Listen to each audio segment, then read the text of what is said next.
Welcome back everyone for yet another interesting video. So in our first video, we discussed about what is database design.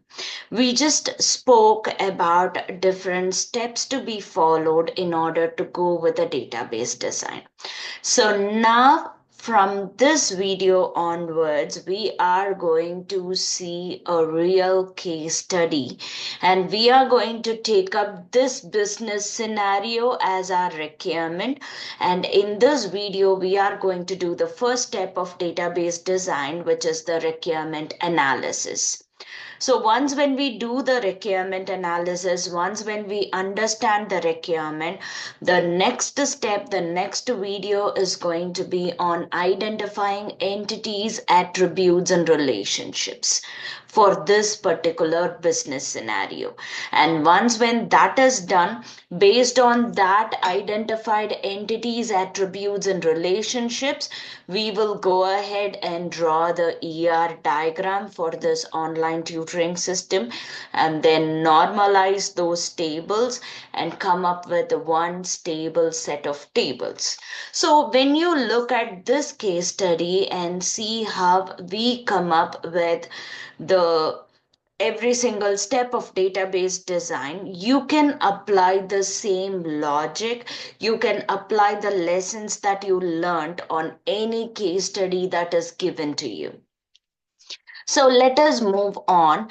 This case study is going to be on a simple online tutoring system.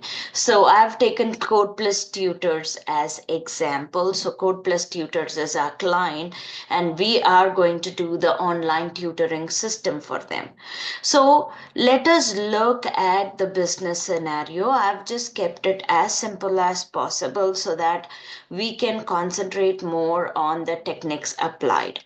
So coming on to the business scenario, Code Plus Tutors is an online platform that connects students with qualified tutors for various subjects.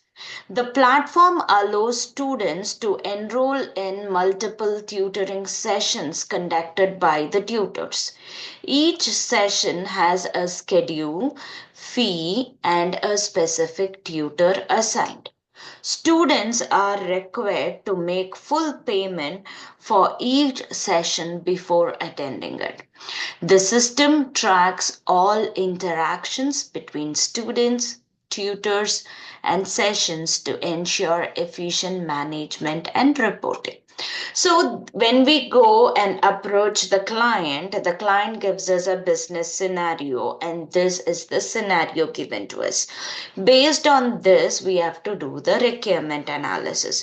The very first step that you will do is identify all the nouns and also identify all the key terms involved.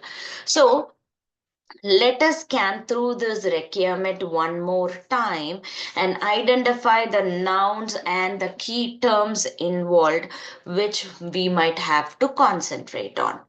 Okay, so let us get into it. Okay, Code Plus Tutors is an online platform that connects students with qualified tutors for various subjects. Okay, so we can think about subjects or based on, let's see the business rules and then decide. The platform allows students to enroll in multiple tutoring sessions conducted by tutors. Each session has a schedule, fee, and a specific tutor assigned. Students are required to make full payment for each session before attending it. The system tracks all interactions between students. We have marked it tutors done, sessions done to ensure efficient management and reporting. So once when we have this requirement in place, we just identified the key terms. Now, with this key terms in mind, we will talk to the client about the business rules. So here in this case study, I've listed the business rules provided by the client, for example. Okay, let us look at it. The first business rule, it talks about student. First of all, let us look at what are the different entities they have stated. So they have stated student, tutor, session, payment. So we didn't think about the payments to be done. So that is also here.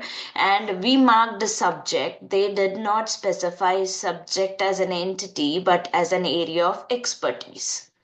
So basically, when the business rule is given like this, each of this becomes an entity by itself.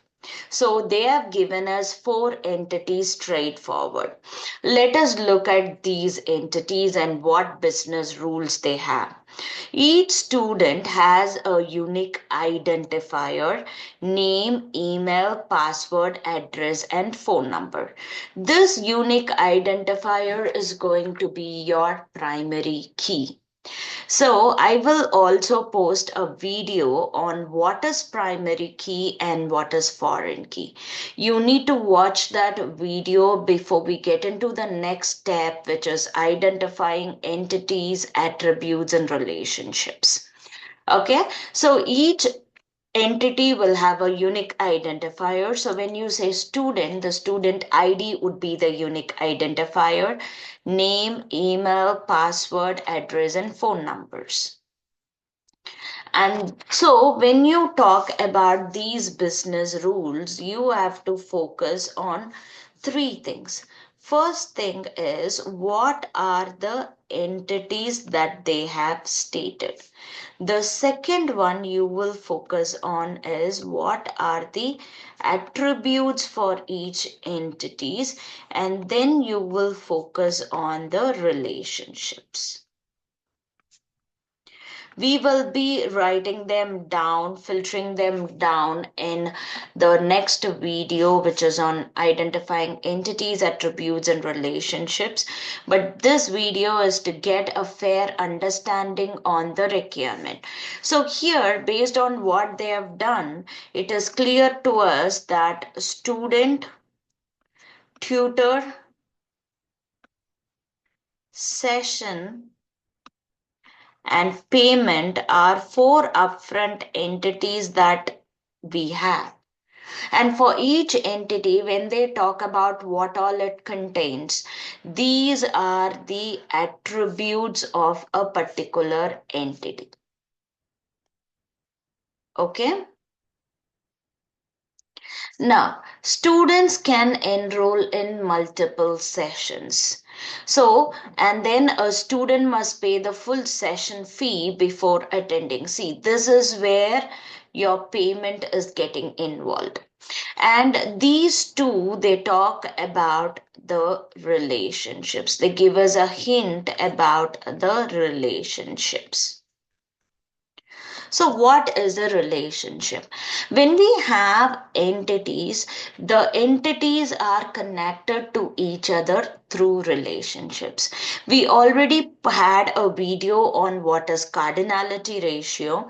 That cardinality ratio will explain how the entities participate in a relationship, how many instances of an entity participate in a relationship. Okay, so here if you see, when they have students can enroll in multiple sessions, look at the entities here. So it is a relationship between student and session. They say that one student can participate in multiple sessions, which helps us identify the relationship between your student and the session. It just tells us that one student can participate in many sessions.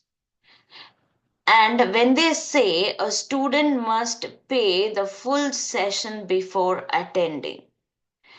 Yes, so that gives us a relationship between student and the payment. Okay, and then moving further, coming on to a tutor. I'm not identifying all the cardinalities now. We will postpone all the cardinality discussions when we meet in the next video. Moving on to the next entity, which is a tutor. So again, when you have unique identifier, your attribute is not called as unique identifier. Your attribute is something else that has to fill this spot. So in place of student, a unique identifier will be the student ID. Don't leave it as unique identifier itself. That is wrong. So here with respect to tutor, the tutor ID will be the unique identifier. And then you have name, email address, phone number, and areas of expertise. Areas of expertise are basically the subjects that the tutors are specialized on. And the tutors can conduct multiple sessions, which means a tutor is also getting connected to the session. A session must be assigned to one and only one tutor. So, which means one session can have one and only one tutor. That is what they're saying. Now, when you move on, the next one is going to be session.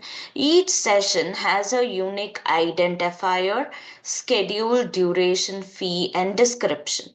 So when you say unique identifier, so the unique identifier will be the session ID. A session is conducted by one tutor, we already marked that, but can have multiple students enrolled. So one session will also have multiple students enrolled for that session.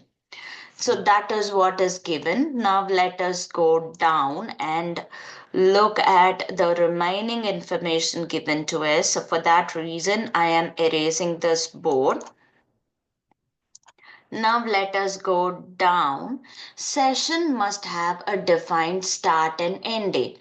See, when we speak about schedule, what is this schedule all about? The schedule is going to be all about your when is the session going to happen. So what is going to be the start date and end date that forms your schedule. So instead of attribute being schedule, we'll have the attribute as start date, end date, along with the duration, which will give us when the session is going to really happen. And then each session must be fully paid by the student before attendance, which means that a session is also connected to the payment module. And then coming on to the payment. Each payment has a unique identifier. So probably your payment ID, student ID, session ID, amount, date, and payment method. Payments are linked to a specific session and a specific student. So this tells us that you have a relationship from payment to session and session to student. Then you have payments must be made in full for the session before the session begins. So that's again between your payment and session. Okay, so this is our basic requirement analysis. In the next video, as I told you, we will talk about the primary key and foreign key. And in the very next video, let us take up this case study again and let us identify and write down the entities, attributes, and relationships in detail. And then we will take it forward. So to give a recap of what we did in this particular video, we just took up a case study which we are going to use for our series of videos. So this one case study, we will take it, we will drill it down to each step of database design. So we took a case study on online tutoring system called Code Plus Tutors. That's the client. We have got the business scenario from them. With the help of that business scenario, the very first step we did is we identified the nouns, and we also identified the key terms to recognize the entities. And then we went through the business rules. Each topic given under the business rule is an entity by itself here, so we listed it as entities. And then under each entity, we have a bunch of attributes. We recognize that. And when it comes to unique identifier, we have to give it a valid attribute name like student ID, tutor ID, payment ID, and all that. And these business rules were also giving us hint on relationships. So whatever hint we received based on that, we quickly marked it in a diagram.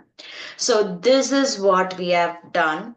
And in the forthcoming series of videos, we will elaborate our research further and see how this case study finally comes up with a stable set of tables. That is the ultimate aim of this series, and keep giving me the support, keep learning.